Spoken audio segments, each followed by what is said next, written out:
In this video, we're going to transform simple shapes into eye-catching 3D balloon designs right in Adobe Illustrator. Let's begin by creating a new document and selecting the ellipse tool. Draw a perfect circle by holding down Shift while clicking and dragging. This will be the basic shape of our balloon. Now, we'll add some depth. Go to Effect greater than 3D and Materials greater than Inflate. Experiment with the Inflate settings, adjusting the depth and inflating direction until the balloon shape starts to take form. Next, to refine its look, let's add some shading. Still with the balloon selected, in the Appearance panel, click on the Inflate effect.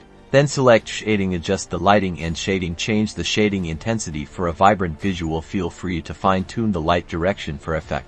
To give it that extra touch, we can add a highlight. Click on the balloon and the ellipse tool again, holding Shift and Alt. I'll draw a smaller circle over the top of the balloon now. Using the Gradient tool, apply a whited to transparent gradient. Let's use the pen tool to draw a curved string. Apply a stroke to the string. Copy and paste the balloon and its properties, changing the color to create a bunch of colorful balloons. And there you have it. You created a 3D balloon design in Adobe Illustrator. With practice, you can create endless variations. Have fun experimenting, and don't forget to like and subscribe.